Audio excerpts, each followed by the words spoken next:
এবং সমবেত সহযাত্রী, আসসালামু আলাইকুম।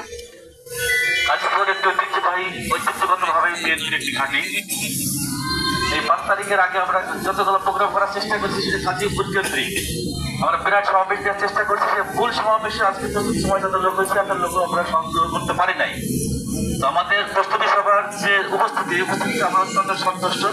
আমরা আশা করবো আগামী 16 অক্টোবর রোজ বুধবার সম্ভবত আমরা এই মাঠেই এই প্রোগ্রামটা আয়োজন করার চেষ্টা করবো। জয়গড়িয়া, ভবানীপুর, তারপরে হাড়াভাঙ্গা, 13 তারিখ বা 14-15 তারিখ আমরা অবসর পাবো। এই সুযোগে আমরা ব্যাপক প্রস্তুতি গ্রহণ করবো, অর্থাৎ আগামী 16 অক্টোবর রোজ বুধবার।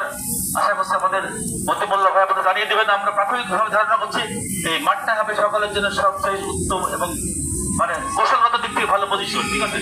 তো এই আশাবাদ ব্যক্ত করছে আগামী কোনো রকম সমাবেশ আর না ঘটতে পারে, অর্থাৎ এটাই হবে ইতিহাস ব্রেকিং জনসভা। ধন্যবাদ ভাই। প্রস্তুতি সভার সম্মানিত সভাপতি, উপস্থিত প্রত্যেকেই আমাদের বিএনপির নেতাকর্মী, আজকে বক্তব্য দেওয়ার মতো সময় নেই, যেহেতু বিভিন্ন বক্তা আজকে বক্তব্য দিয়ে গেছে। তবে আমি একটা কথা, পীরতলা নদাবাড়ি এখনো স্বাধীনতা পাইনি, যেহেতু বাড়িতে তাহলে সারা পীরতলা তো ফাঁকাই থাকে, তাহলে স্বাধীনতা হয়েছে এখানে? অসম্ভব, সে স্বাধীনতা কখনোই হয়নি। এখানে নেতৃবৃন্দকে আমি বলবো, যেখানে যেটা গ্রুপিং একটা সমস্যা আছে, এটা কিন্তু এক জায়গায় আছে, কিন্তু জনগণের মাঝে আর যায় না এবং কথাও বলেনি। তবে এই জিনিসটা হবে। আরেকটা কথা বলতে হয়, নটাবড় একটা বিশাল ব্যাপার, নেতৃত্ব দেখা যাচ্ছে অনেক জেলায় আসছে, কিন্তু এখানে কিন্তু পীরতলা নটাবড় থেকে আসে।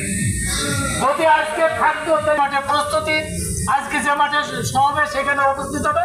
অতএব আমি চাবো যে এখানে ধরনের লোক উপস্থিত হওয়ার জন্য, কারণ এই মাটিতে এখানে জনসভার প্রস্তাব রাখা হয়েছে।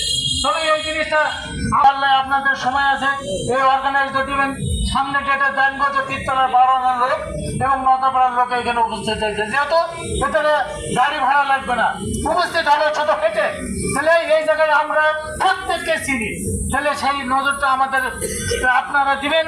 এবং আমরা আমাদের এক বক্তা বলে গেছে যে 100 লোকের প্রস্তাব দিচ্ছে, যেটা আমি লীগের এখনো কথা বলে বুঝতে পারছি যে আমি লীগের কথায় আপনারা নরম হয়ে কেন নরম? আপনাদের স্বাধীনতা তাহলে পাননি, যার কারণে লোক আপনাদের কাছে আসেনি। আপনারা এই সময়ের মধ্যে আপনারা যদি সহযোগিতা মনে করেন যাবেন, আমরা সহযোগিতা দেব। এই বলে আমি সবাইকে ধন্যবাদ জানিয়ে, সময় নাই যেহেতু আর কি বক্তব্য রাখবো।